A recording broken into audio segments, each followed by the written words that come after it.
Welcome to Beyond Our Focus. I'm Stefan, this is Amanda, and this is Let's Palaver About Wizard in Glass, the fourth novel in the Stephen King Dark Tower series, or saga, or whatever. We are in the third part, the seventh chapter, Taking the Ball, where we start with a bang. We start with Kimber Reimer, who I barely remember who this man is. He's mentioned in passing. He's like the mayor's chancellor, Yeah, I think chancellor. it was. And So it's just a really weird character to start out with. Yes, it is. Reimer keeps getting like hit in the nose with a feather. Yeah, he feels like a tickle on his nose, and he like freaks out, and then He sneezes. He thinks he's getting a cold, and it happens again. And then he thinks it's a bird, a bird fluttering across the room, because it could be anything else. Yeah. It's just a bird. He's terrified of bugs and bats and birds and everything. He hates them. He's terrified of them. He thinks they're nasty. The lamp lit, and in a thin circle of its radiance, he saw not a fluttering bird, but Clay Reynolds sitting on the edge of the bed. In one hand, Reynolds held the feather with which he had been tickling Magus' chancellor. In his other was hidden in his cloak, which lay on his lap. Which is always a good sign. Yeah. When someone keeps one of their hands hidden inside their clothing, that's always a good sign. Reynolds had disliked Reimer from the first time meeting him in the woods far west of town. Because they had met. Yep, they had met. And Reimer had said some not very pleasant things. He made a joke that Reynolds took the wrong way. And pretty much, whether he meant it one way or the other, he still didn't like it. The fact that he even made a remark pissed him off. He joked about him and kind of embarrassed him. Yes. And since then, he has not liked him at all. Yeah, it says he knew when people were making small of him, and if he could make such a person pay, he did so. For Kimber Reimer, payday had come. And had it ever. I mean, we'd already talked about this a little bit. I mean, we kind of know what's going to happen. Mm-hmm. They talked about killing the mayor and killing Reimer. Yeah. We're at that time! Yeah, because Carol was just literally like, oh, how sad. How sad. And they're like, whoa. So, the guy, Reimer goes, Reynolds, what are you doing? How did you get in? You got to be thinking of the wrong cowboy. The man sitting on the bed replied, no Reynolds here, just Senor Monto. He took out the hand which had been under his cloak, and in it was a Keenly. Why did I say keenly? Yeah, that would be the word. There's not an N there. Oh, okay. Honed, Cuchillo? Cuchillo. But usually the two L's is a Y, isn't it? Don't look at me! Like Yama? I don't know. I don't know. Is this the Spanish thing? Yep. Reynolds had purchased in the low market with the chore in mind. He raised it now and dove the 12-inch blade into Reimer's chest. It went all the way through, pinning him like a bug. A bed bug, Reynolds thought. So yeah. Reimer's really dead. Oh yeah. It says, Reynolds lifted the hand which had held the knife. He turned it so the small blue tattooed coffin between thumb and forefinger was in front of Reimer's eyes. He wanted it to be the last thing Reimer saw. Let's hear you make fun of me now, Reynolds said. He smiled. Come on, let's just hear you. And then we immediately switch over to Mayor Thorne, who's awakened from a very bad dream. Which is a dream we've heard before. Yeah, very similar to Coral's. Olive. One of them. Yes, because this is the same dream that Olive had, and when she went to wake him, decided not to. And now he's having the dream about the bird traveling over the town and everything becoming bloody. And it says, it may be my barony, but it's my bird too, he thought, just before awakening, huddling, shuddering, ball in his head in the bed. My bird. I brought it here. I let it out of its cage. Yes. Yes, you did. Yes, because even though he's taking no physical part in what's going on, he knows about it and he's just allowing it to happen. Yes. He is literally looking the other way as everything happens. Mm-hmm. So he goes down to get a drink to his study. Yep, that he most certainly does. It says... Oh, where was it? Oh, the visible sign might have been the boots beneath the steady drapes, just the scuffed tips of them showing. But Thorin never looked in that direction. His eyes were fixed on the bottle. He'd had a terrible dream, for God's sake, and after all, tomorrow's reaping, he said, sitting in the wing chair on the edge of the hearth. I guess a man can jump a fence or two, come reap. Yeah, good old Thorin didn't see someone hiding behind the drapes. So he sits down in his favorite chair, he cracks his knuckles, pretty much, and all he just hears out of nowhere. Well, I hate it when you do that. You scrawny git, spoke a voice directly into Thorin's left ear. Thorin jumped. His heart took his own tremendous leap in his chest. The empty glass flew from his hand, and there was no foot runner to cushion his landing. It smashed on the hearth. And before good old Thorin could scream or anything, Yes. Roy the Pape had grabbed his hair and yanked him back. Yeah. The knife the Pape held in his hand was much humbler than the one Reynolds had used, but it cut the old man's throat effectively enough.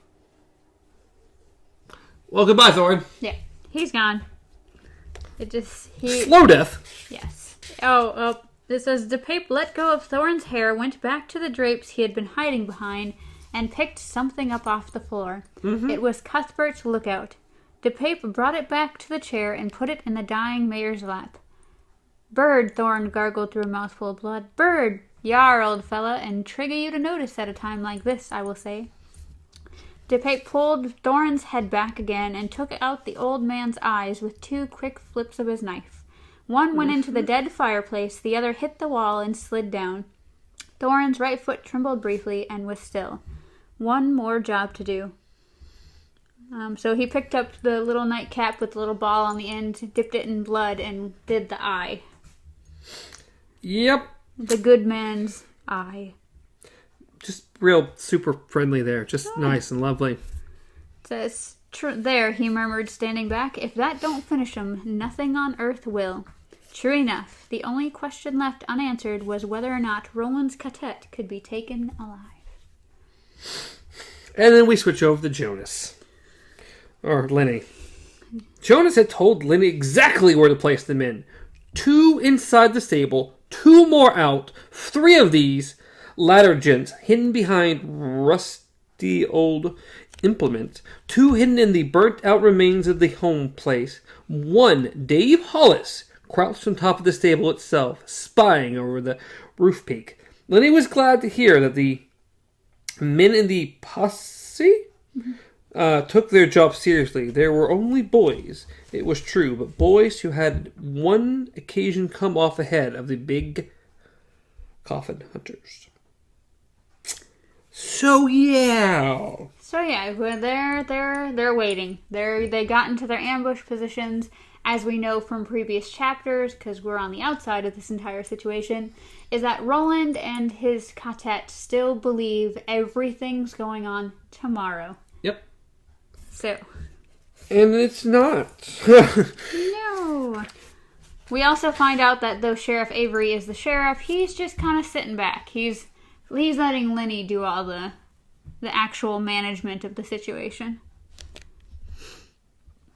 But it does say that says, only one thing I'll say to ye on my own hook. We don't need 'em alive, but it's best we have 'em so. It's the barony we want to put paid to 'em, the common folk, and so put paid to this whole business as well.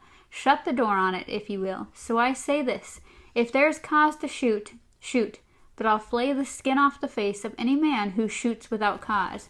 Do you understand? No response. It seemed they did. Yep.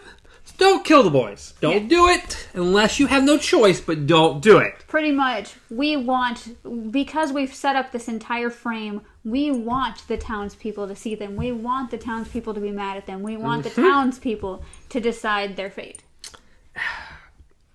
Then we switch over to Roland, Cuthbert, and Elaine.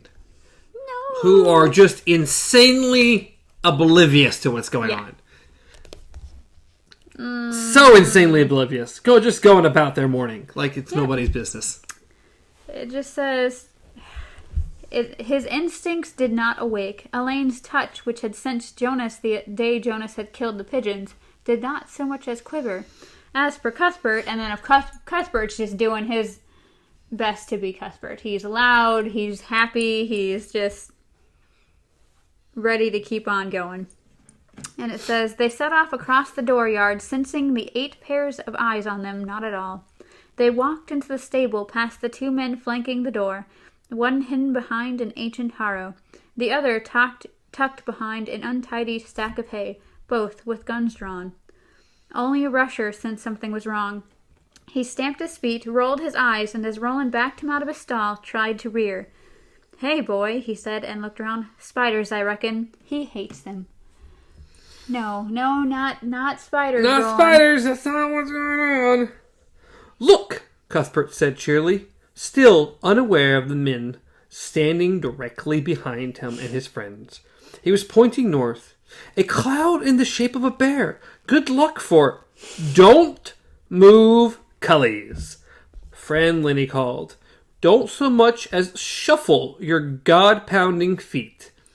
Alan did begin to turn, in startlement more than anything else, and there was a ripple of small clicking sounds, like many dry twigs all snapping at once, the sound of cocking pistols and muskets. Yeah, it's not good. It's, no. Taken by so complete surprise, there is no chance. This is literally the bar, except in reverse. Like, everyone's just sneaking up on each other, except this is an entire group just on them. And they're like, woo! And there's no one who's going to help them this time. No, Al, Roland said. Don't move. Don't. In his throat, despair rose like poison, and tears of rage stung at the corners of his eyes. Yet he stood quiet. Cuthbert and Elaine must stand quiet, too. If they moved, they'd be killed. Don't move, he called again. Either of you. And then this is the first time someone actually calls him out, but it says Sheriff Avery happened to come out and get behind Roland, and he says, hurry up, Dearborn, or whatever your name may be. Get 'em behind ye, small of your back. There's guns pointed at your pards, and if we end up taking only in 2 of you instead of 3, life will go on. Yeah, there's nothing they can do. No. Now they're being handcuffed. And of course, Cuthbert wants to create the most ruckus. Yeah, that's what he does, though. Yeah. So they, of course, threaten Elaine. Mm-hmm. Yeah, you're outgunned, you're outnumbered, you're outsmarted this time. You're out everything. There's nothing you can do. Yeah. Whether you like it or not. Boys, the sheriff said, you're arrested for transgressing the barony. The specific charges are treason and murder. Who did we murder? Elaine asked mildly, and one of the posse uttered a laugh, either shocked or cynical. Roland couldn't tell which. The mayor and his chancellor, as ye know quite well, Avery said now. Yeah. How can you do this? Roland asked curiously. It was Lenny to whom he spoke. Magus is your home place. I've seen the line of your fathers in the town cemetery. How can you do this to your home place, sighed Lenny? I've no intention of standing out here and making palaver with thee. See that word? The word. It's always going to get me. It's a hard word. No. It's a real hard Alaveras. word. Name of the show and everything. It's a hard word. Get his horse. Boys as trig as this bunch should have no problem riding with their hands behind their... No. Tell me, Roland interposed. Don't hold back, sighed Lenny. These are your friends you've come with, and not a one who isn't inside your circle. How can you do it? I love how I've completely made this name Lenny. Yeah, I know. No matter what, this man is Lenny. He will always be Lenny. I just don't know what his last name is. It's a weird last name. Lingle, I don't know. Either way, it's Lenny. Lenny's good. Now I'm hooked on it. Thanks. Lenny's good. It says,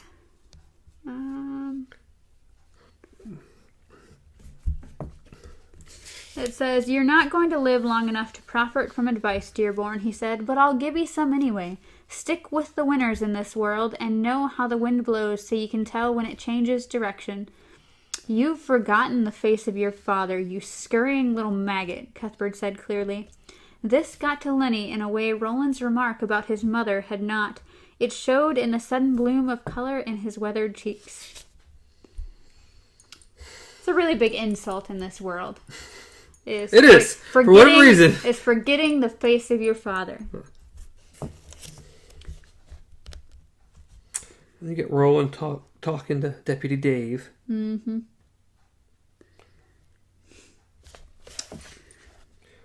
I'm sorry to see you here, Roland said gravely.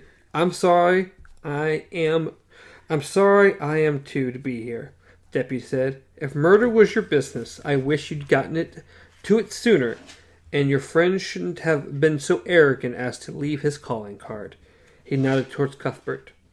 Roland hadn't the slightest idea what Deputy Dave was referring to, but it didn't matter. It was just part of the frame, and none of these men believed much of it, Dave likely included, although Roland supposed they would come to believe it in the later years and tell it to their children and their grandchildren as gospel, the glorious day they'd ridden with the posse and taken down the traitors.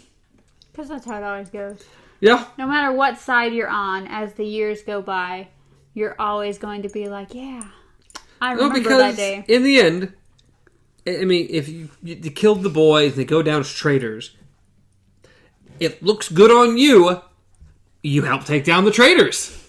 You're on the winning side of history. Whether it's the right side or not, the winning side. And so then they're on their horses now, and they finally see Jonas. Yeah, we get some fun stuff here. Mm-hmm. Jonas's white hair, untied today, lay over his shoulders. He doffed his hat and held it out to Roland in courtly greeting. A good game, he said. You played very well for someone who was taking his milk out of a tit not so long ago. Old man, Roland said, you've lived too long. Jonas smiled. You'd remedy that if you could, wouldn't you? Yar, I reckon. He flicked his eyes at Lenny. Get their toys, Fran. Look specially sharp for knives. They've got guns, but not with 'em. Yet I know a bit more about those shooting irons than they might think. And funny boy's slingshot, don't forget that, for God's sake. He liked to take Roy's head off with it not so long ago. Are you talking about the carrot top? Cuthbert asked. He never would have missed his head. His balls, maybe, but not his head. Probably true.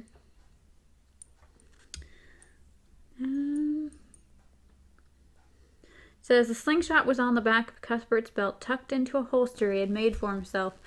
It was very well for Roy to pape that he hadn't tried Bert. Roland knew Bert could take a bird on the wing at 60 yards. Good Bert. Bert is good.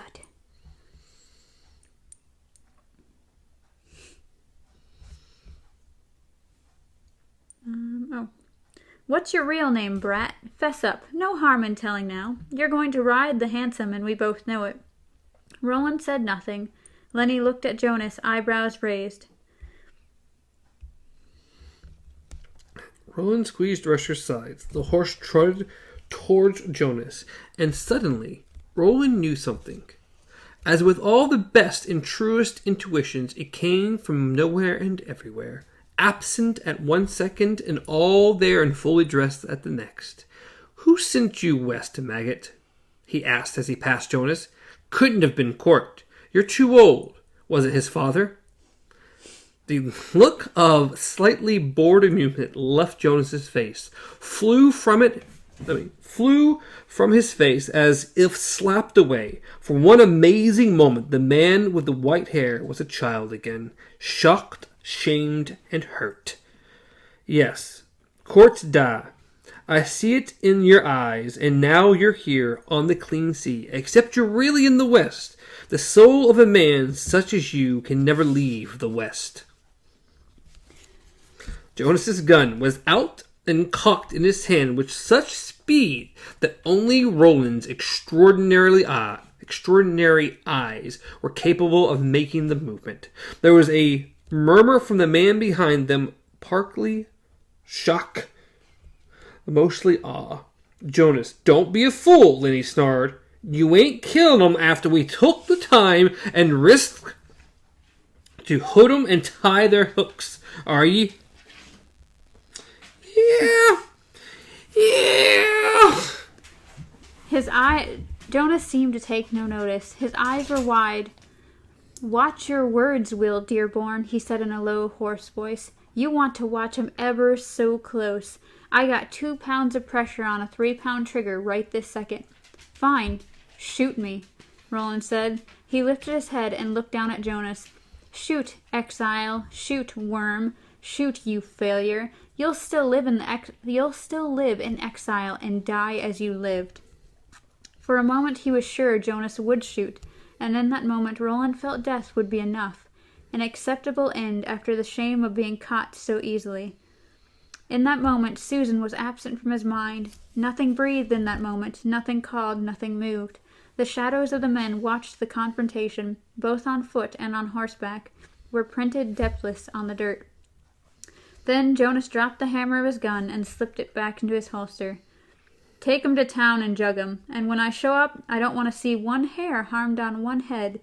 If I could keep from killing this one, you can keep from hurting the rest. Now go on." Oh. They rode as they did. Roland turned one last time. The contempt Jonas saw in those cool young eyes stung him worse than the whips that had scarred his back in Garland years ago. Of course, when they were out of sight, Jonas went into the bunkhouse, pulled up the board which concealed their little armory, and found only 2 guns. The matching set of 6-shooters with the dark handles, Dearborn's guns, surely, were gone. You're in the West. The soul of a man such as you can never leave the West. You'll live in exile and die as you lived. This really haunts Jonas. Yes, he literally takes the revolvers apart piece by piece and just scatters them everywhere, just throws them. And then rides off to Sitka to meet up with Roy and Clay. And then our little interstitial with Susan. Pretty much, it's just Susan slept in late, so she didn't hear anybody get murdered, anything like that. Wakes up. She has her maid, Maria, shaking her awake, saying, "Hey, you need to leave. You need to get out of here. The boys murdered, and you need to go. They murdered someone. You need to leave, because they might be after you next." Mm-hmm. And then... That's it for you. Yeah. Because it says... I chose a bad day to sleep late. Yeah. It says, "Out the back, like you did before. Now, missy, now. Dress and go. Those boys put away, aye, but what if they have friends? What if they come back, kill you too?" Susan had been getting up. Now all the strength ran out of her legs. "Boys?" she whispered. "Boys kill who? Boys kill who?" "Dearborn and his pin boys." "Who are they supposed to have killed?" "The mayor and the chancellor." "Now get up, I tell you, and get gone. This place gone loco." "They didn't do such a thing," Susan said, and only just restrained herself from adding, "It wasn't in the plan." It definitely was not in the plan. What happened to them? A terrible thought came to Susan, and she leaped to her feet. Clothes falling all around her, she seized Maria by the shoulders. "They haven't been killed." Susan shook her. "Say they haven't been killed." "I don't think so. There's been... Oh, God. A thousand? Huh? Thousand, like thousand? Thousand? Shouts and 10,000 or more to go around, but I think it's just gelled only. Sweet Lord, woman. "Not killed yet, but tomorrow was reaping, and tomorrow night was reaping bonfire." Susan began to get dressed as fast as she could. If I remember correctly, I think I know how things happen from there. Yeah.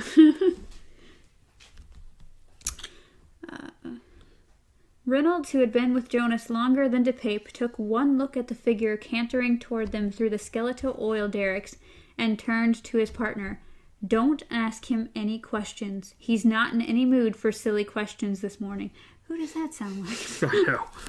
Who else don't we ask silly questions to? Play silly games. How do you know? Never mind, just keep your mouth shut. Yeah, and there's not much going here. Just Jonas being in a bad mood. He literally is like spacey. And then...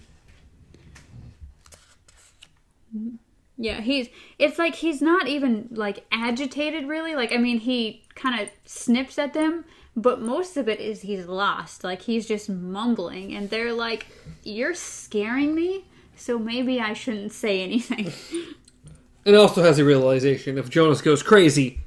They're all dead. We're screwed. There's nothing we can do. We can't get away far enough, quick enough. We're dead. Because Jonas is, or as close to a gunslinger as they've ever seen. Oh, yeah. So, this man's no one to trifle with. It says, we have business of our own, he said. Soonest begun, boys, soonest done. I want to shake the dust of Magus off my hat and boots as soon as we can. I don't like the way it feels anymore. Not at all. And then we go to Rhea. So, yes. Which, I don't care about all this. No. Just Rhea spying on people. Yeah, really, it's just her favorite person to watch in the glass, apparently. Yes. So, yeah, just her spying on people. That's what she does. Until the ball completely just goes dead. Yes, until it goes dead. And she's like, no, please don't do this. And she finally hears that there's horses outside her house. And she's like, Yep, Rhea picked the ball. What's wrong with you, plaguing thing? What's wrong? The ball was heavy and Rhea's strength was fading. After 2 or 3 hard shakes, it slipped in her grip. She cradled it against her and trembled. No, lovely, she crooned. Come back when you're ready. Aye, Rhea lost her temper. A bit, but she's got it back now. She'd never meant to shake ye, and she'd never ever drop ye.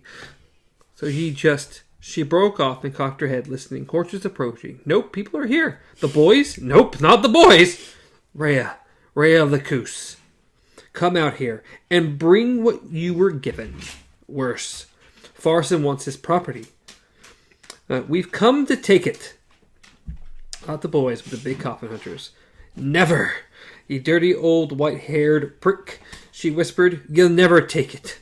Her eyes moved from side to side in small shooting peaks, scramble-headed and tremble-mouthed.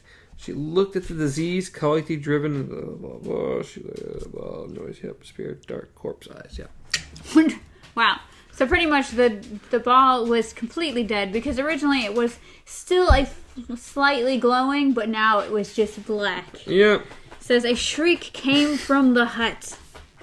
The Pape turned to Jonas with wide eyes, his skin prickling. The thing which had uttered that cry hardly sounded human. Rhea, Jonas called again. Bring it out here now, woman, and hand it over. I've no time to play games with you. Silly games? Yes. So she walks out with it over her head. Yes. And this is literally a skeleton. Yes. A skeleton holding a heavy ball above its head. I was waiting for it to just drop down, but... Yes. Rhea has just crumbled to nothing. Yes. She's just a skeleton with sores and crap all over her. She's barely human at this point. Yes. And, of course, the Pape's first instinct is, I'm going to just draw my weapon. Can we shoot it? Please, let's shoot it.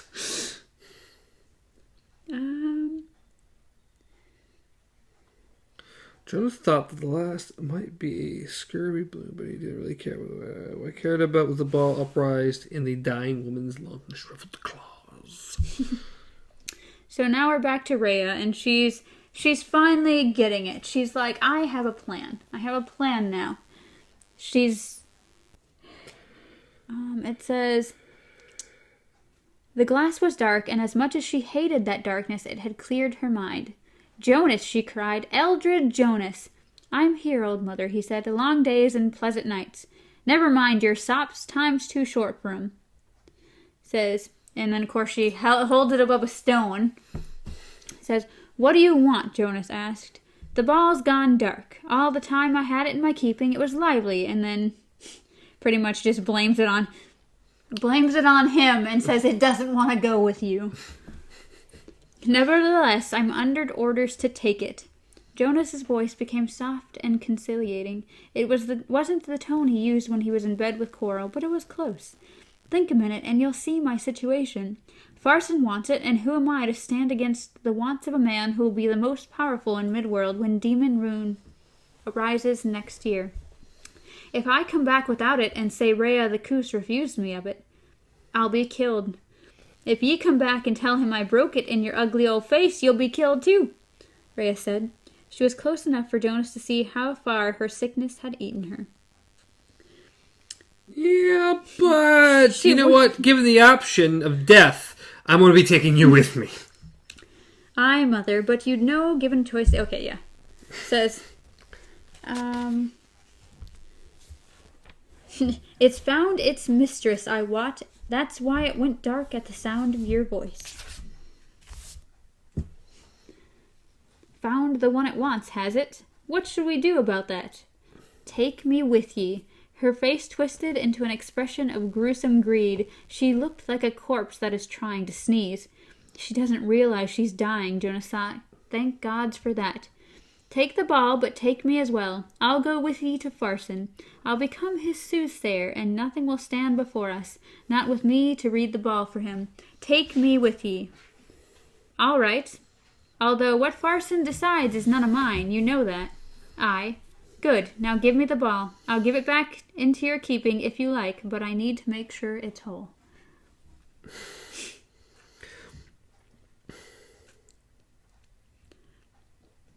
So, of course, like, he of course reaches down and she's like, I know what you're going to do. As soon as you take that ball, you're going to shoot me. And then he's like, why? I wouldn't do that.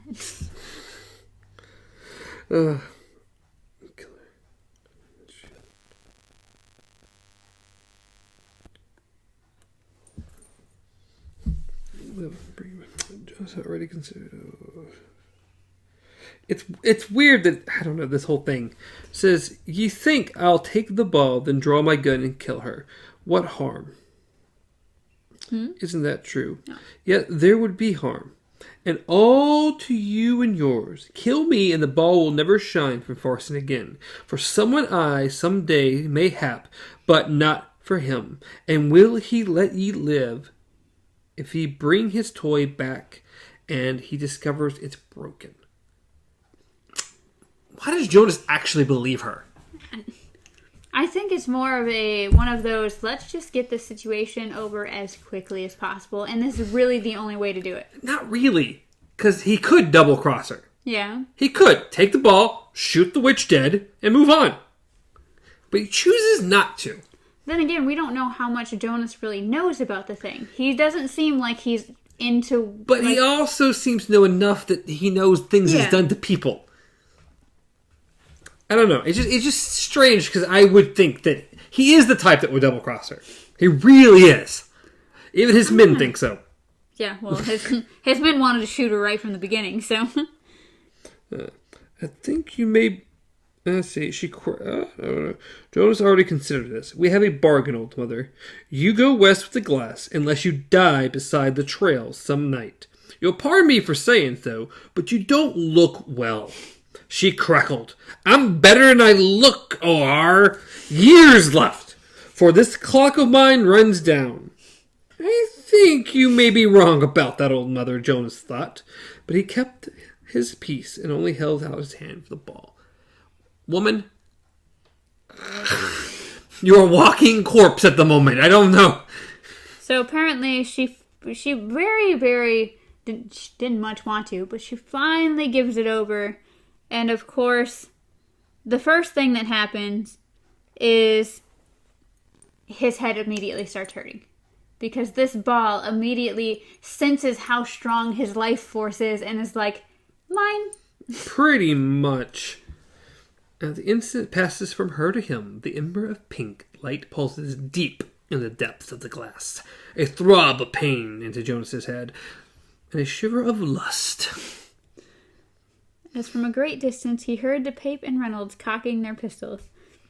Put those away, Jonas said. But they thought he was going to double-cross Rhea, the old woman said, cackling. Good thing you're in charge rather than them, Jonas. Mayhap you know some and they don't. No, see, the thing is, they really... You just double cross the old witch. Oh, wait, I know. Says he knew something all right, how dangerous the smooth, glassy thing in his hands was. It could take him in a blink if it wanted, and in a month he would look like the witch. I think his plan was kind of let the ball just feed off of her the entire way, so it wouldn't... Maybe, I don't know. I don't know. That would probably be the only knowledge I could get from this, as... Like, if we just keep her with us, it'll keep feeding on her. She'll be our little sacrifice all the way to... And now Rhea wants them to go grab her cart and goats to pull the cart. And of course, she's been staring at the ball so long that her goats are dead. Yeah, the her goats are way dead. They haven't made it. He's just not making it. He's not doing well. Slipped through the shed's gagging door and knew at once that Rhea's goats had finished their days of pulling. They're very dead. Very dead. Too busy watching what goes on in that glass ball to bother, he thought. I don't want to know, he muttered from behind his pulled-up neckerchief. It's always been weird.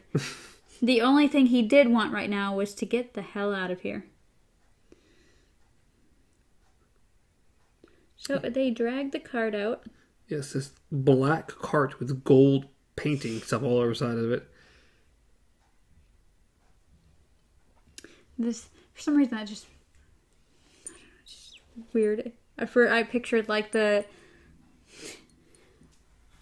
little carts and stuff that they have for like the fortune tellers and everything like that, like Robin Hood and all that kind of stuff. Nice. Yeah.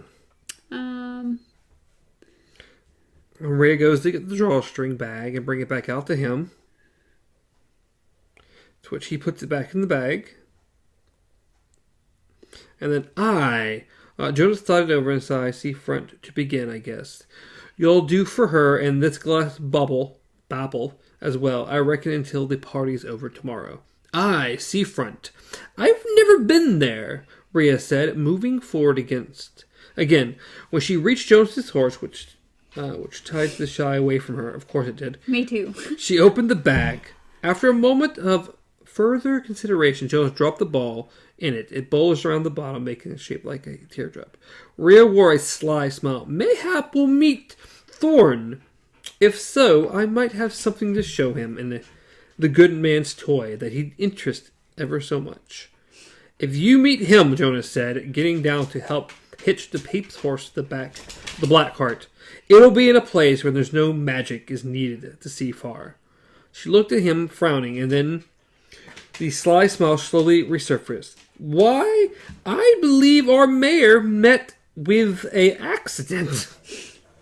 The weirdest way possible. Yeah, could be. Tripped on a knife to his throat. Yeah, pretty much. And it just went against his throat. Yeah, Yeah. So she gets onto her cart-like throne, and the journey begins. Pretty much. So yes, this is definitely end times. Yeah. We have our heroes now jailed. We have all the people moving into their places. Mm-hmm. And just hell's about to break loose. The final battle is soon to begin. The boys are caught. The bad guys are doing well. Rhea. And Susan's out and about. She's the only character that hasn't moved into position. Yes. But she will. She has things to do. Yep. She has things to do. So, next week we'll be moving into Chapter 8, The Ashes. That sounds so pleasant. It does. It sounds extremely pleasant. What are we looking at?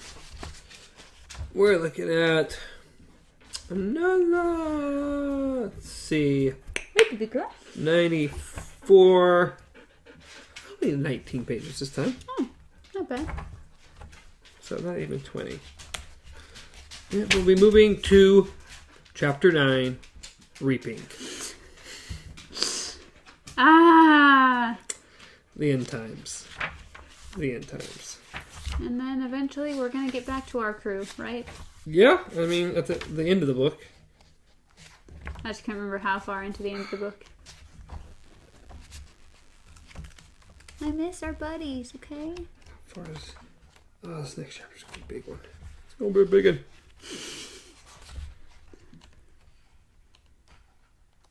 Oh, that chapter. Woo! Oh, yeah. We're looking at about 45 pages. Oh, that's pleasant. Mm-hmm. Almost twice as long as we've been reading. And that one was Reaping?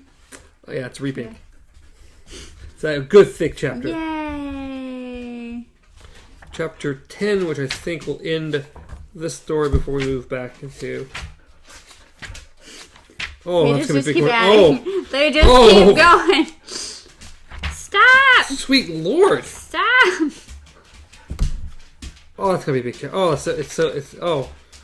Yeah, and then we move into the other. Okay, well, on that note, guys. So, yeah, chapter 10 is going to be... Puppy is freaking out. It is.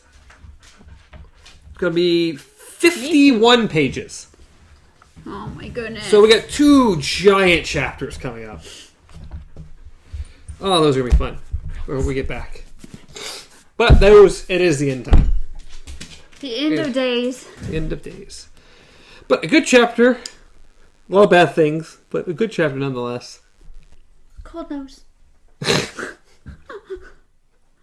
But, as always, you can reach me at Stars Untraveled, reach Amanda at KZ Pub, reach the show beyond our focus, everywhere, including YouTube and podcast services around the globe.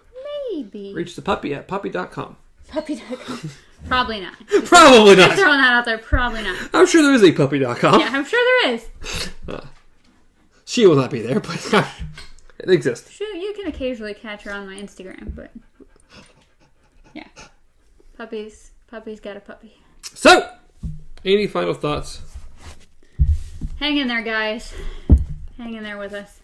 I mean, we only have not too many chapters. I don't know how many chapters is in this last little section. We will go into this battle together and come out victorious. Because we have to, because we're not going really through it. 5 to 6 chapters in the next one. It looks like 5, but it might be a little end thing. We may read with, I don't know. But roughly 5. Plus the 2 that we have to go. Or we just 7. We have 8, 9, 10, and then 5. So 8 chapters total left. So 8 weeks. I need more energy in my life. So roughly 2 more months. So somewhere in November we'll be switching over. About Thanksgiving! Continue to fight with us. I have no energy. Okay, that's fine. All right. Till next time. Long days and pleasant nights.